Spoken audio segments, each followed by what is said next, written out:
வணக்கம் நண்பர்களே, welcome to movie critic channel. இன்னைக்கு நம்ம எந்த படத்தோட ரிவ்யூ பத்தி தெரிஞ்சுக்க போறோம்னா, ரீசெண்டா தமிழ் டப்பிங்குடன் ஒரு மலையாளம் ஹாரர் படமா வெளிவந்திருக்கிற சுமதி வளவு படத்தோட ரிவ்யூ பத்தி தான் தெரிஞ்சுக்க போறோம். இப்ப இந்த படத்தோட கதை என்ன அப்படிங்கிறத மேலோட்டமா தெரிஞ்சுக்கலாம். 90s காலகட்டத்துல கேரளால ஒரு சின்ன கிராமம் ஒண்ணு இருக்குது. அந்த கிராமத்துக்கு வர வழியில சுமதி வளைவு அப்படிங்கிற ஒரு ஹேர்பின் பெண்ட் ஒண்ணு இருக்குது. அந்த இடத்துக்கு இரவு நேரத்துல வரும்போது வரவங்களை எச்சி தாக்குறதா ஒரு நம்பிக்கை அந்த கிராம மக்களுக்குள்ள இருக்குது. அதனாலேயே கிராம மக்கள் இரவு நேரத்துல அந்த இடத்துக்கு வர பயப்படுவாங்க.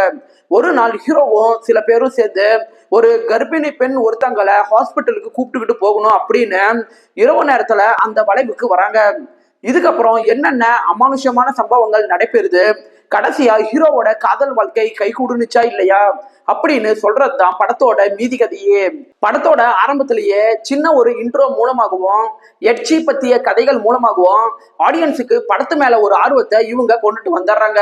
படத்தோட கதைக்களமே 90ஸ்ல நடக்கிற மாதிரி இருக்கிறனால 90ஸ்க்கு ஏத்த மாதிரி காடுகளையும் கிராமங்களையும் இவங்க ஆர்ட் ஒர்க் மூலமா கொண்டுட்டு வந்ததால நமக்கு பல இடங்கள்ல ஹாரர் மூவி ஃபீல இந்த படம் ஏற்படுத்திடுது. படத்தோட ஆரம்பத்துல போலீஸ்காரர் ஒருத்தர் சுமதி வளைவை செக் பண்ணலாம் அப்படின்ட்டு போகும்போது இடைவெளி வரும்போது அப்புறம் கிளைமேக்ஸ்னு இந்த மாதிரியான இடங்கள்ல ஹாரர் சம்பந்தப்பட்ட காட்சிகள் வருது. அந்த காட்சிகள் படத்துல நல்லாவே இருக்குது. மேலும் ஹாரர் காட்சிகள் வர இடங்கள்ல வர சவுண்ட் ஒர்க் நல்ல ஒரு ஹாரர் ஃபீலை ஏற்படுத்துது. இந்த படம் எங்க தடுமாறுச்சு அப்படின்னு பாத்தீங்கன்னா, திரைக்கதையை பேலன்ஸ் பண்ண விதத்துலதான். படத்தோட திரைக்கதையில ஹாரர் காட்சிகள், காமெடி காட்சிகள், காதல் காட்சிகள் அப்படின்னு எல்லாமே கலந்த ஒரு கலவையா தான் இந்த படம் இருக்குது. படத்துல பாதி படம் தான் நமக்கு ஹாரர் மூவி பாக்குற ஃபீலை ஏற்படுத்துது. மீதி இருக்கிற பாதி படம் காமெடி மற்றும் ரொமான்டிக் படம் பாக்குற ஒரு ஃபீலை தான் ஏற்படுத்துது. அதை இவங்க கொஞ்சம் பேலன்ஸ் பண்ணிருக்கலாம். படத்துல வர பாடல் காட்சிகள் படத்தோட வேகத்தை குறைக்கதான் செய்யுது. காமெடி காட்சிகள் சில இடங்கள்ல பெருசா ஒர்க் அவுட் ஆகல.